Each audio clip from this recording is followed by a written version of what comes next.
Cesar, the crowd pleaser. If you need to pick me up, ladies, we gon' change your demeanor. Caesar, the crowd pleaser. We gon' do a little dance, we gon' make the naysayers believe us. Hey girl, had a long day, you tired from work? Throw me some dollars and I remove my shirt. You can touch me too, these are the perks. Free yourself, lose your mind and go berserk, and go berserk, and go berserk, and go berserk. Make way for the bad guy. What is up, everyone, and welcome to another episode of Crowd Pleaser, the podcast that lets you know what it takes to be a male entertainer in today's age. I'm your host, Cesar the Crowd Pleaser, aka Cesar Goyaso. And I got a special guest with me, which has actually been a guy that's been in the industry for quite some time now. I'll be introducing him in a moment. But first, let me go ahead and speak about our Patreon. All right, this show is brought to you by you. You can log on for as little or pledge for as little as $1 a month and as much as you'd like per podcast or less. You can select your limit, so it only takes out what you're okay. You can cancel whenever you want. You get all kinds of cool perks. You get entered for our raffles that we do sometimes, as well as getting the uncut version of this podcast and the video version as well. So definitely check it out. You can see all my acts being performed live on stage there as well. Next is LaBare Dallas. This is where both myself and my guest operate at 5 nights a week. We are the #1 destination for anything involving ladies. It doesn't matter. We have it. Our roster's up to 17 guys right now, and we bring you the best show on the planet. Or at least that's what I'm going to say for now. All right, so now with me I have a special guest. He was one of the first people I met when I started working at LaBare as a server, and he kind of mentored me initially, and he's still been around, so I consider him a good friend. I'd like to welcome Oscar to the show. How you doing, Oscar? Pretty good. Nice being here with you. Thanks, man. I really appreciate you taking a little time out of your evening to get on the show and just give us a little bit of perspective on the other side of the club, which is the serving side. So that being said, how long have you been working in the industry?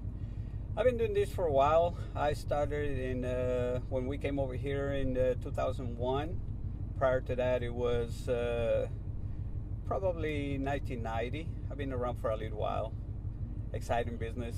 I imagine. A lot of excitement. Did you start off as a waiter, or did you? Yeah, I started as a waiter. I waited for about 5 months, and then, like everybody else, get the little bug to do the thing, and it worked out. It worked out good. It was hard. You lasted longer than I did. I served for 3 months before you and the other guys Rafa convinced me to go on an amateur night, and then I started dancing from there. Oh yeah, I remember when I said, man, you need to be up there, man. It's like it was a thing of knowing how well can you do up there, you know, and at the same time it's like, well, maybe this guy's going to give me some competition on the floor, so, you know, we have to put him up there, get him out of the way. Rather see him on the other side of the fence, so there's no competition, we're just working hand in hand, right? Oh yeah, it was good. Right on, man. So what made you switch from serving to dancing? Well, it was an inside thing, you know, like see if I had the nerve to get up there. Dancing wise, been dancing since I was a little kid, so it's in the family. Yeah, it's a Latino thing for sure. Yeah, so it was kind of easy on that part, but then knowing or wanting to have the nerve to get up there and do, you know, strip like that, you know, in front of females and stuff, it was a little hard, but after you break the ice, it kind of gets easier as you go. Yeah, I can relate. I understand. Getting over that stage fright and being kind of throwing yourself up there vulnerable for everyone is definitely a big deal. So that's awesome. What was your motif or theme? Did you have something like that when you were dancing? It was a little bit of everything, because the way I like to do it, it was look at the crowd that we had, and if it was a country crowd, you do a little country. If it was like a rock and roll crowd, you do a little bit of rock and roll. You know, it was a little bit of everything. So you have to be, you have to know what you had out there to be able to be flexible. To be flexible, and for the crowd out there to like you. Yeah. You know, and to pay attention to you. Yeah. Sometimes you just can't force it, and if it's a primarily Latin crowd, you come out there strong with rock, you may or may not win a Vomer. So in the end of the day, it makes it a little easier, right on, to get along with the crowd. Yeah, true story. Right on, man. So what made you switch back to being a waiter? Well, a little bit of a family thing, that it wasn't easy for them, to accept that. But to me, as a waiter, I have more freedom. I can run around the club, talk to everybody, socialize with everybody. It makes it a lot easier than when you're an entertainer. When you're dancing, you have to stay on the stage and stuff like that. To me, it's a little bit more freedom. Yes, and at the end of the day, you're always everyone's best friend because you're bringing them that liquid courage. Yeah, oh yeah, and they like it. The faster the better. Yeah. Yeah, I can understand that. Yeah, it's true. Unlike female clubs, in the male clubs, we aren't allowed to work the floor, so to speak. And so you kind of have to just put your best foot forward on stage and hope that you're able to attract as many ladies that do want to talk to you. Yeah. So I can see where being a waiter, you're definitely running around. You automatically go to their table. Anyone that sits in your section or what table is yours, you're automatically going to go in there and talk to them and stuff like that. You don't have to wait for them to come to you. You go to them and make them feel good, and socialize with them, and they get a little bit more comfortable with you. Yeah, I can't remember the last time I looked at a table that you were serving that they weren't smiling. So you definitely got that going for you, that charismatic there. What is the best part of being a server? The best part is the socializing with people, getting to know people more closely, more intimate. Okay. It's better than having to wait, for them to want to know you. You go out there, you get to meet them, you talk to them, socialize with them, and you find out if they're gonna like you or accept you. The way you are, the way you treat them. It's to me, it's a little bit better. Well, plus you're a lot more than just your average, I'm going to bring you your drinks waiter. I mean, you facilitate putting women on stage. You facilitate getting a hold of dancers for table dances, for private dances, and things like that. Sometimes, I'm sure you even reserve parties for them when they want to come back and whatnot, correct? Yeah, I usually do that, and especially when it comes to Spanish-speaking people. Yeah. It's just like very, very easy for me just to get on the phone and make reservations, set up a party for somebody, a strippogram or something like that when they're Spanish-speaking people, which around here we have a lot, though. We have a lot of people calling. Yeah, for sure, yep. Sometimes it's like, well, we need somebody that speaks Spanish, and I have to kind of give them an idea which dancer have that ability to communicate with them. Yep, I've gotten caught in that. I'll be in the office getting ready for something, and they'll call me. I'll be like, here, you need to take this phone call because I have no idea what they're saying. So, it definitely, you end up becoming a lot more. And plus, at the end of the day, like, your sole job is to take care of people every night. So while the dancer might be busy on stage or doing other dances or talking to other tables, you're taking care of that table, so you're in their face all night. Yep. Yeah. And it's kind of like a teamwork thing, right? You have that dynamic between the patrons that come to the club, the other waiters, and DJ to some aspects, because you have to communicate with them as far as putting your party up on stage, and then the dancers themselves. I have to be the middleman, and sometimes the ref, because sometimes women get a little bit excited, a little bit when they get a little bit with a little bit of courage. Yeah. Oh, really? Do tell. What do you mean? Give us an example. Well, sometimes they just kind of get a little excited with each other, especially on a busy night around main stage. Everybody's tied up a little bit. They bump into each other by accident, not in purpose.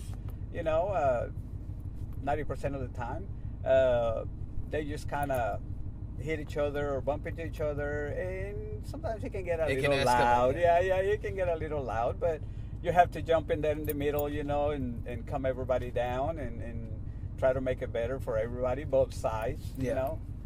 Never pick a side. It's just always both. You got to be good for both and calm them down a little bit. It can get good. It can get fun like that. I feel like if you serve long enough at LaBare, you end up learning how to put out a lot of fires. Oh yeah. Different ways. Sometimes it's easy. Sometimes it's a little hard. But like you said, well, after a while, you learn how to approach situations. Tricks of the trade and stuff, little shortcuts that kind of help you get there. Right on. So, you know, have you ever had, how do you handle instances where, like, for example, we have stage packages where they're on a side stage and the dancers rotate through those side stages? Do you ever get someone approached, be like, can we get a different dancer on our stage? He's boring, or something like that? It's rare when that happens. You know, I mean, because usually everybody that we have right now is good, so it makes it easier for the girls not to complain about something like that. You know, it's been a while since I've heard that. Right on, and we good. have a lot of guys, and also a lot of new guys. You know, that still, I mean, they can keep up with it. Yeah. You know, and girls like it. You know, I mean. And they know that some of them are rookies, so with a little bit of time, they'll get better. Yeah. You know, practice makes perfect. Shoot, sometimes they have more fun with the rookies than they do the veterans because they can kind of get away with murder. yeah. Sometimes they let them do more for less. Yeah, you know? True. Yeah. True. To put blatant terms, yeah.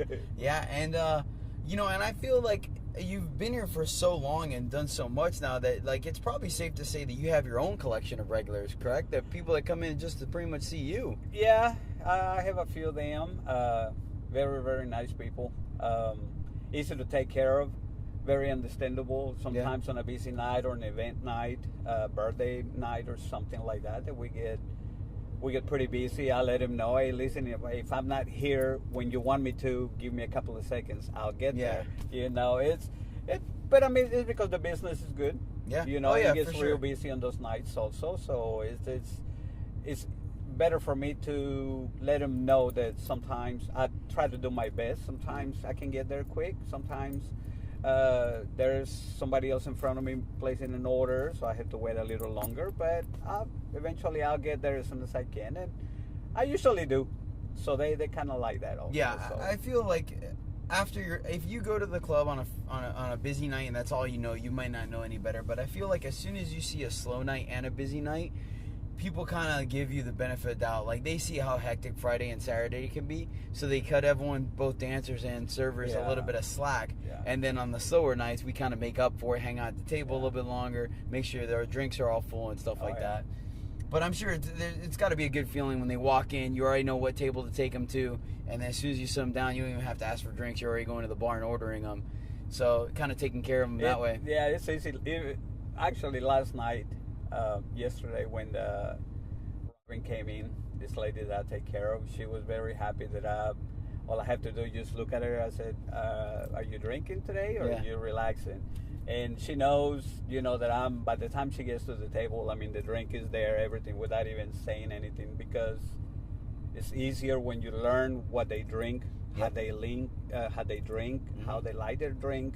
It makes it easier for you to remember and prepare yourself and be ready. By the time they get to the table, they have it all ready to go there. They don't have to ask. So she was pretty happy, and she goes, man, I like the way you just take care of me. And I mean, those are the times that make you feel good. Oh, for when sure. People appreciate it and let you know that you're really taking care of them. You're doing your job. Yeah. As a waiter, you know, you take care of them well. You're just as important part of customer services as we are as entertainers and stuff like that. So how do you deal with first timers? Like, what do you have, like, any kind of protocol or some kind of mental checklist that you do when you get a party of women that have never stepped foot in the club? Well, the first thing is introduce them to the club. Let them know the important spots. You know, restrooms, ATM. Patios, stuff where they can spend time with each other, talking to each other, and instead of being inside of the club, you know, with the music loud and stuff. Let them know, you know, the table dances, prices, you know, that we have a street program event, things if they want to do a private party at home. Let them know exactly what we have going on. Yeah, so you break it down, the full roster, full Monty form. Yeah, whenever the party comes in, if I have a party coming in on the weekend, I always, as soon as they walked in, I let them have it. Yeah, no. So that way especially if nobody ever been here. Last night we have a couple of girls from Switzerland, and I mean, it was. By the time they left, they stayed for a while. But the time they left, they were excited. They were ready to come back. So we put them up there. I make sure they were up there for different acts, and they were excited. They got a couple of table days. I believe it was one for you. Yep. They did get one for me, and one of them. It made me feel good that I did my job. I sell the guys, well, and the girls liked it, and they were real excited by the time they left the club. So actually, one of them took home my poster. So somewhere in Switzerland, there's gonna be a Cesar the Crowd Pleaser poster hanging up. Yeah. If I ever go snowboarding out that way, I got a place to crash. Yeah, worldwide. It's really great that you do that as well, because one of the issues, like I personally have, is that I will not ask for a dance. Like I just, for some reason, it goes against my code or my morals or my core. I just can't do it. I'll inform people about it, but plus it's better when they appreciate it themselves. Yes. They really, that you're doing your job and you make them feel like they want to have a little more private time with you. Yeah. But whenever you make them feel that way, that's whenever you know that you're doing your job. Yep. And the fact that you're able to do that, they can feel like it's coming from a more honest place, because you're not selling your own dance. You're selling, like, hey, just tell me who you want to dance from and go get one. And you're that little tipping point that encourages us from taking a good night to a great night. Yeah, because a lot of times I let them know, or I ask them what they're wondering. They don't know exactly who to get, and I just let them know what type of guys do you like. Yeah, exactly. We have cowboys, we have rock and roll, we have a little bit of everything, Latinos, a little bit of everything. I'll let them know that we have a little bit of everything for everybody. It's not, we're not being specific, or we're not catered to a certain type of people. We just have everybody, and every shape, size, and flavor you need. Yeah, exactly. We got a little bit of everything, so it's good. And if we don't have the look you're going for, we guarantee we're gonna have the personality you're looking for. Oh yeah, it's like I said, I'll ask them, I'll let them know what they like or how they like, what type of guys they like, and then I'll give them an idea who to watch. Yeah. Look at them, see if you like it, performance, everything, and then let me know if you want to set up the table dance, and we'll get going after that. But it was always let it be their choice. Yeah. Never push for somebody or anything. It's just neutral, and they like it like that, because it's their choice. Yeah, exactly. It makes it more comfortable. There's less pressure and stuff like that. No pressure whatsoever. So I remember when I was waiting, one of the things I absolutely found so frustrating was that I tried to be fast with my drinks. That's the one thing I know when I go out to eat at a restaurant or anything like that. I like to be fast with my drinks. So I like my drink full. So I tried to do it when I was serving. And man, the one thing about LaBare is women do not stay at their table long enough for you to go to the bar, order a drink, have it made, finish your round, come back, pick it up, and drop it off. I want to say more than half the time I would do that. Get their order, go put it in. Then while they're making the drink, I'll make my rounds on my other tables. Come back, pick up the drink, go to their table. So we're talking about maybe a minute and a half, 2 minutes. They're gone. I can't find them. And if it's a busy night, you don't want to leave the drink there, because they're going to be like, well, I never got the drink. Yeah. And so man, I would have to go back to tables multiple times, and you can't figure out if the girls are just having a really good time or if they're a little too intoxicated. And then females love all the fancy drinks, and I don't drink. So every time I'm like, unless it's a Crown and Coke or something or a margarita, I'm like, they're like, do you have? How do you make that? Yeah, exactly. I'm like, what? What's in it? Oh man, so for you, what? And granted, I'm sure it may or may have not changed over the course of the years, but what's the toughest thing about serving for you, about waiting tables at LaBare? It's on busy nights. On busy nights, really, mainly, it takes a little longer, and a lot of times, it's like you say, women, they come in here, and they get here, and they want their drink.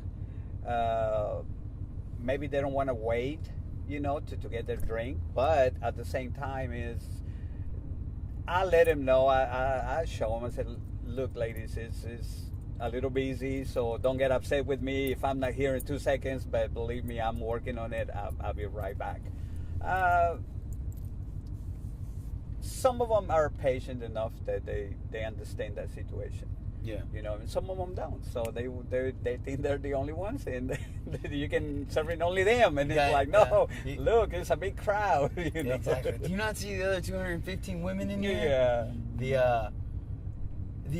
So from what I've seen, and it could be me because I really, other than women, I don't pay that much attention to the main stage. I don't pay that much attention to the floor as far as waiters go. But it feels like we almost have the same difficulty in retention of servers and waiters that we do dancers. Is that true? Or do you feel like we keep them a lot longer?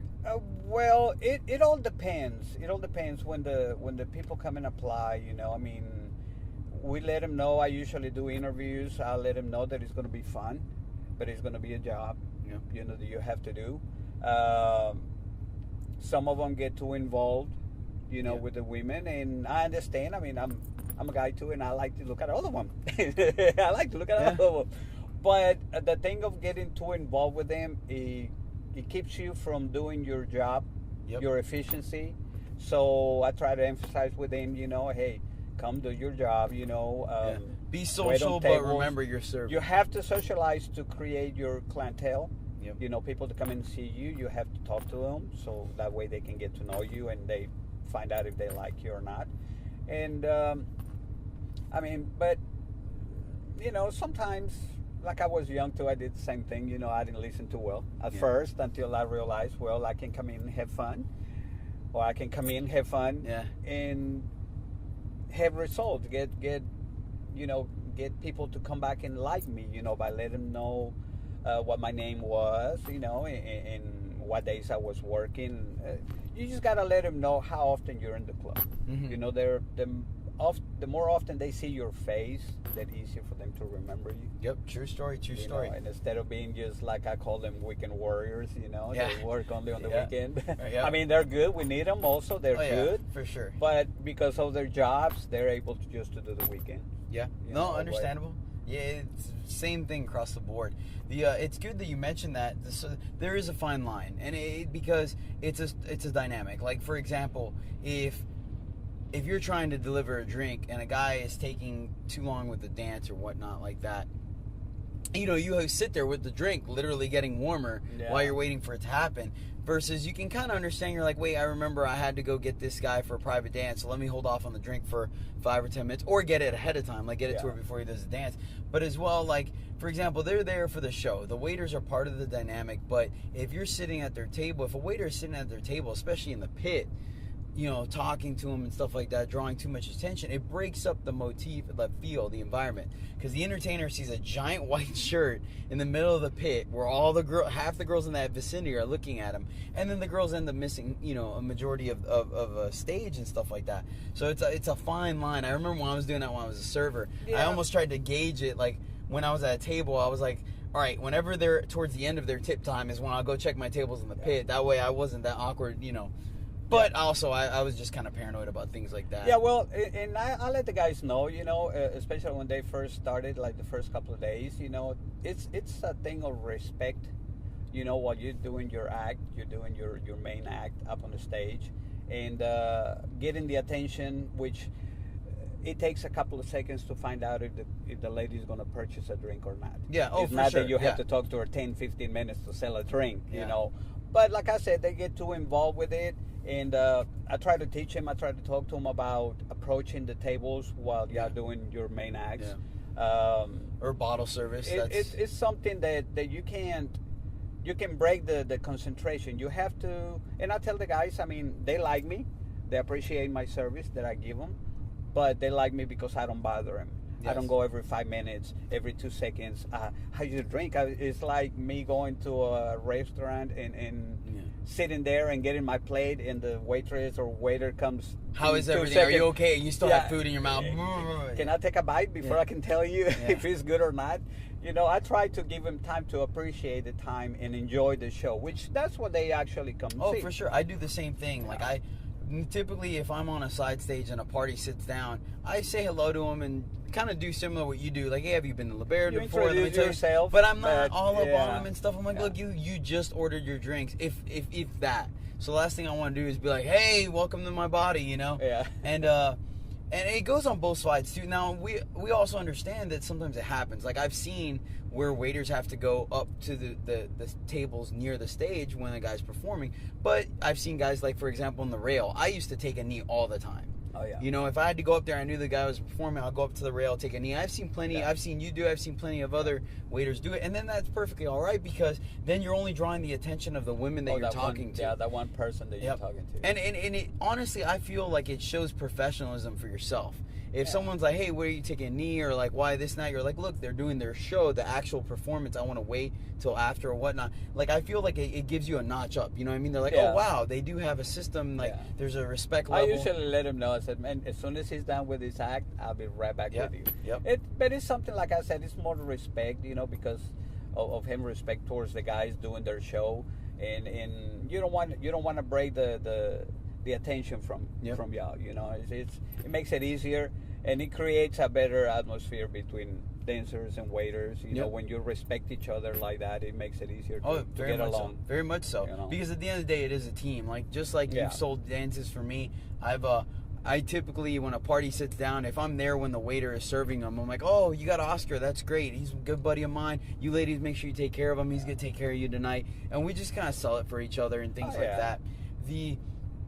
One of the things that we have to do as dancers, and we've been trying to correct that as well, because some guys forget, is bottle service. Because when someone gets a bottle, we typically throw a firework in it, and the guys walk it out to the table, which is fantastic. And we do the firework to draw attention.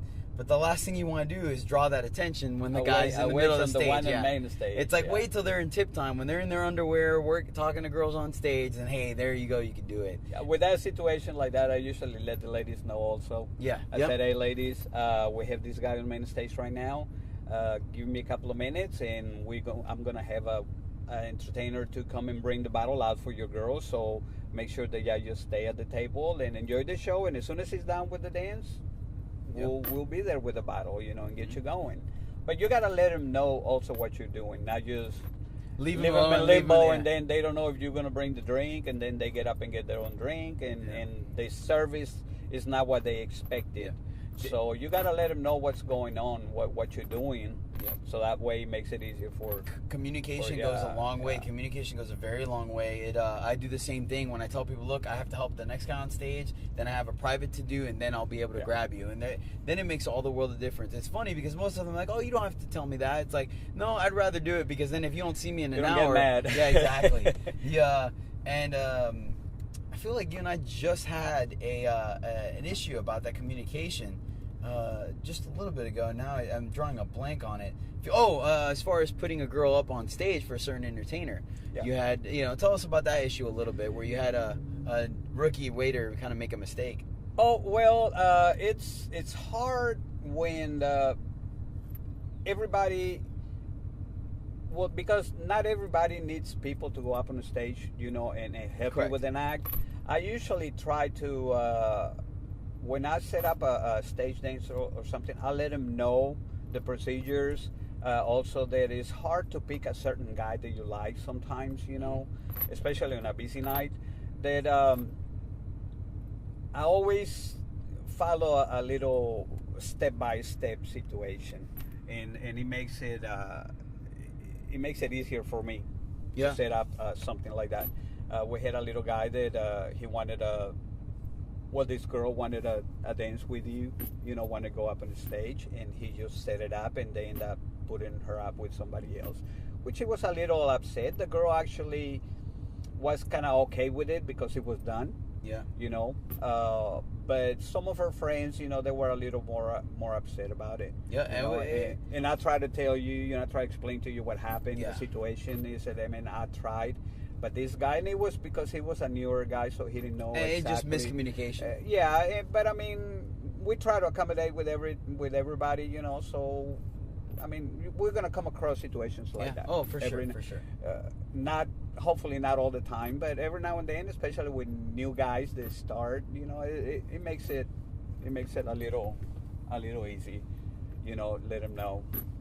But, well, all right, Oscar. So we're gonna go ahead and wrap it up. One last question for you. What are your ambitions or goals? Like, you're a little longer in your career. I know you have a family, man, and stuff. Tell us just a little bit. What's your next step? What do you have going on, either inside the club or outside the club? Well, it's you never know really what's going to happen in life. The goals is like get better at what you do, you save a little bit of money, get prepared for later, maybe open your own little business going or something, but you never know what's going to come out. Maybe you've been going to Oscar's place or something, you never know. We just try to keep up with the industry. It's something good and easy. So maybe hopefully later on we can get something going. Like I said, I'll promote Oscar's place. Yeah. All right, brother. So one last thing that I like to do on the show, people always ask what's the coolest and worst things that happen to us. And so I do a best and worst event. You kind of stole my best event for the day because I was going to talk about those ladies from Switzerland. I thought it was super cool now that I'm international. So you kind of robbed me of that one. So I guess my quick best event of the week actually happened last night, where I had a woman that never got any dances or anything, but she was tipping me on side stages. And I was just talking to her, giving her, adequate time and attention. And I enjoyed her company. We had a bunch of laughs. Come to find out at the end of the night, she was tipping me 10s and 20s. So I made significantly more money just off of side stage work than I had realized. So I wanted to really show her a little bit of appreciation next time I see her in the club and stuff. But that was a pleasant surprise that kind of made my night. How about you? Oh, well, last night it was the situation with this lady that I take care of. It's just coming up to me and letting know how good or how well she felt by me taking care of her and paying her attention. Yeah. It made me feel special towards her, and really made me realize maybe other people hopefully think that way about me, though. They feel special about it. Yeah. And it makes you realize that you're doing your job. It makes you feel good about it. Oh yeah, when for you sure. hear that, it's the little things. The little things that definitely hey, you got through to it's somebody. one of them things that don't worry about it, but you love to hear when they tell you that. So it makes it worth the day and continue and start the night and continue the night working. It makes you feel good about it. That's real good feeling.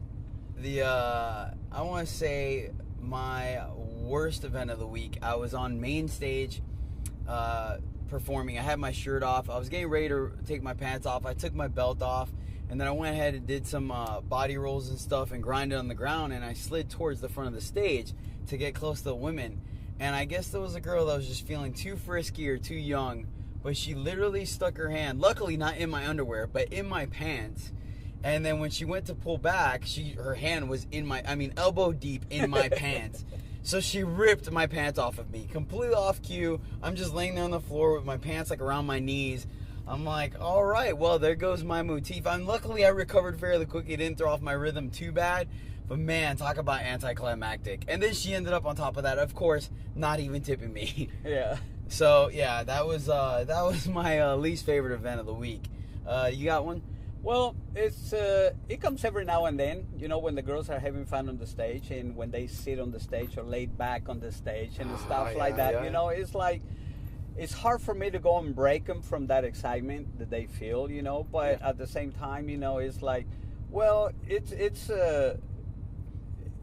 not rude, but a little weird whenever you're trying to have the guy do the job, and then these girls are just sitting there. And for me to go and break it down or saying, hey, baby, you have to get off the stage, it's like, it bothers me because I know they're not going to be happy about it. But at the same time, I have to do it. It's not against them. It's the whole situation. Anybody, Oh, yeah. Spilled drinks, stepped on fingernails, broken phone. There's plenty of reasons not to be on stage. Yeah, so I mean, it's hard, break the girls from doing that because I know they're having fun. Yeah. And they want to have fun, but at the same time, I have to look out for the guys. Yeah. The situation, like you said, setting your drinks on the stage, and your guys all over the stage might kick them off, break them, or whatever, and they can cut themselves, or the girls can cut themselves with it. So you got to be careful with situations around main stage. That, like I said, it bothers me having to break the excitement, but I mean, I have to. Somebody has to do it. I have the same issue whenever girls you like, get some looks. Let me get on. Looks. Yeah. The girl's like, let me get on stage with you. Be like, no, baby, I'm sorry, it's an insurance thing. You can't get up here. Which is true. If girl breaks her leg or falls down or something, it's on us. Yeah. Right on, man. Well, thanks, Oscar. Really appreciate you having you on the show. No problem. Very much. Anytime. All right, listeners, you can find me on Facebook at Cesar LaBare or Cesar Collazo. And then on Instagram and Twitter, I am Cesar LaBare 7. definitely stay tuned for the reality show if it's not out already, and all the various projects I have going on. Oscar, thanks again for being on the show. No problem. Brother. And let me know if y'all decide to come in. Try my service. Ask for me at the front door, and more glad than take care of you. I am focused, I'm in my zone. You can binge watch like Game of Thrones. Reserve your judgments, don't throw no stones. Who's and I scream as loud as you know. Airplane mode on tablets and phones. Caesar's crowd pleasers is now on. Caesar, the crowd pleaser. If you need to pick me up, ladies, we gon' change your demeanor. Caesar, the crowd pleaser. We gon' do a little dance, we gon' make the naysayers believe us.